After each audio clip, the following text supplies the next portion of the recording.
बिस्मिल्लाहिर्रहमानिर्रहीम। अस्सलामुअलैकुम। Saudi Urdu news channel में आप सबको खुश आमदीद कहा जाता है। सऊदी अरब में रहने वाले गैर मुल्की अफराद ये सवाल मुसलसल पूछते आ रहे हैं कि फ़ैमिली अकामा टैक्स या इनकम टैक्स या इसके साथ साथ वैल्यू एडेड टैक्स में कोई कमी सऊदी अरब में मुतवक्का है या कि नहीं। इस बारे में मैं आप तमाम हजरात से यही कहता आया हूँ कि जैसे ही कोई सऊदी हुकूमत की जानिब से अहम इतलात शेयर की जाएंगी तो फ़ौरन बग़ैर किसी ताख़ीर के शेयर की जाएंगी।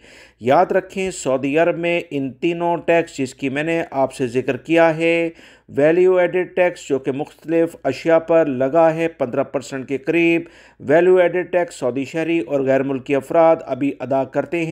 इसके अलावा वो गैर मुल्की अफराद जो सऊदी अरब में फ़ैमिली के साथ रहते हैं, फ़ी मेंबर 400 रियाल हर महीने वो सऊदी अरब में अकामा रिन्यूअल के लिहाज से अदा करते हैं।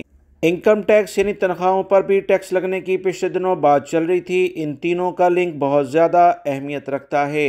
याद रखें, वैल्यू एडेड टैक्स के बारे में सऊदी हुकूमत की जानिब से एक अच्छी खबर आई है, जिसकी तफसीलात कुछ ये हैं कि सऊदी वज़ीर ख़ज़ाना मोहम्मद अल जदआन ने कहा कि सऊदी अरब में माशी लेवल पर बेहतरीन हालात अल्हम्दुलिल्लाह इस वक्त मौजूद हैं।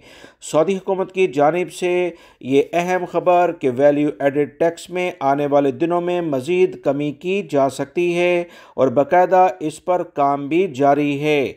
दोस्तों, वैल्यू एडेड टैक्स जो कि 15% इस वक्त सऊदी अरब में 2020 से चला आ रहा है, इसमें कमी होना सऊदी अरब में मज़ीद दीगर टैक्स जो कि फैमिली टैक्स है या इनकम टैक्स, इस बारे में भी मुस्बत पहलू नज़र आएंगे।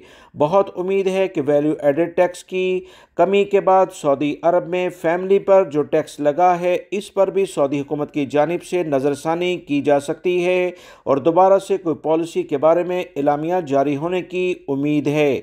ये कुछ अहम मालूमात सऊदी हुकूमत की जानिब से टैक्स से मुतल्लिका आई थी जो आपसे शेयर की गई हैं। आप भी दुआ करें अल्लाह रब्बुल इज़्ज़त इस अहम टैक्स वाले इशू जो ख़ास तौर पर अकामों पर लगा है इसमें कुछ कमी हो ताकि फ़ैमिली के साथ सऊदी अरब में रहना मज़ीद आसान हो सके। वीडियो लाइक करके शेयर भी कीजिएगा। अस्सलामु अलैकुम।